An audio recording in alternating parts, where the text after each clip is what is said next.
या world IVF day OSS wheel of hope फिरवा आणि मोफत IVF जिंका।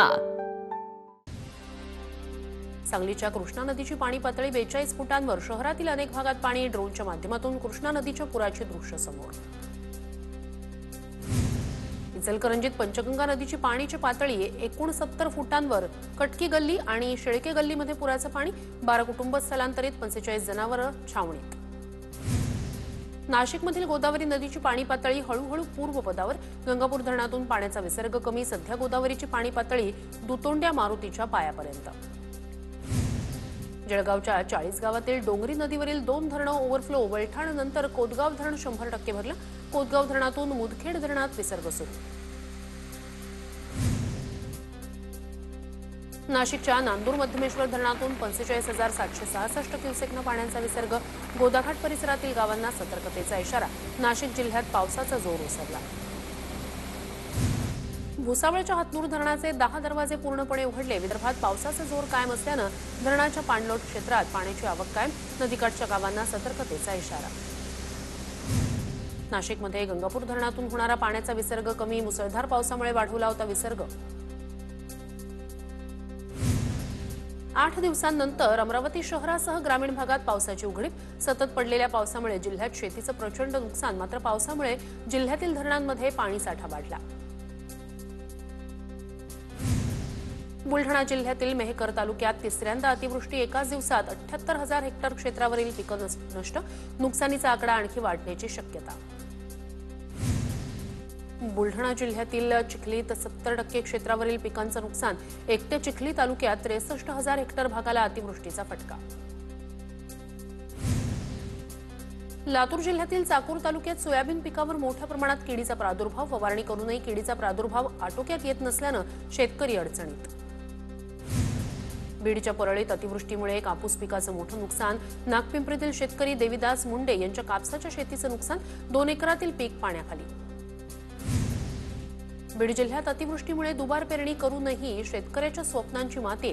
माजलगावमधील सरस्वती नदीकाठच्या कोथरूड गावातील शेतात अजूनही गुडघाभर पाणी साचून मुलांचं शिक्षण कसं करायचं, महिला शेतकऱ्यांचा सवाल। अतिवृष्टीमुळे वाशिम जिल्ह्यात शेतकऱ्यांचं मोठं नुकसान। 350 गावातील 4,11,000 एकर शेती पाण्याखाली। रिसोडमध्ये एका शेतकऱ्याचा पुराच्या पाण्यात वाहून गेल्यानं मृत्यू। सरकारनं वाशिमसाठी स्पेशल पॅकेज जाहीर करावं अशी मागणी। लातूर जिल्ह्यातील लेंडी नदीच्या पुरामुळे बोरगाव इथे अतोनात नुकसान। सध्या बोरगावमधील जनजीवन पूर्वपदावर येण्यास सुरुवात। 3 दिवसानंतर गावातील विद्युत पुरवठाही सुरळीत। पिकांच्या 20 मीटर आतीलच फोटो काढा तर होईल ई-पीक नोंदणी। डिजिटल क्रॉप सर्व्हे ॲपद्वारे नवी अट।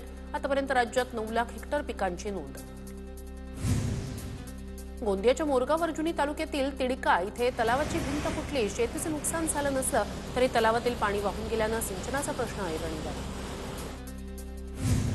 नाशिकच्या बागलाणमधील पिंगळवाडे विजयनगर रस्त्याची दुरवस्था। विद्यार्थी आणि नागरिकांना मोठा मनस्ताप।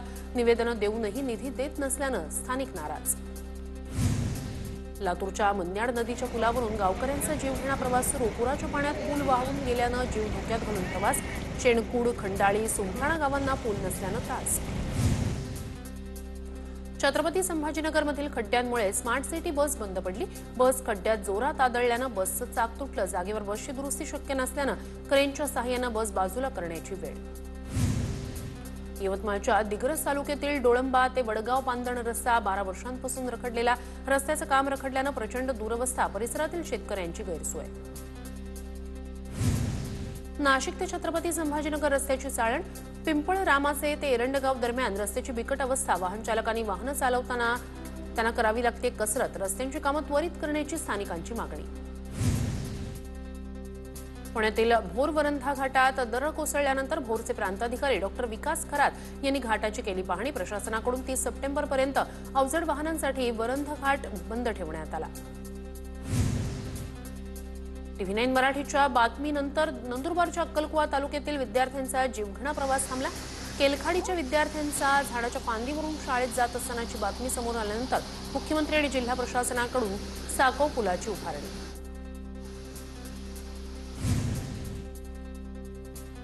जळगाव जामनेरमध्ये पोलीस अधीक्षक महेश्वर रेड्डींच्या उपस्थितीत शांतता कमिटीची बैठक संपन्न।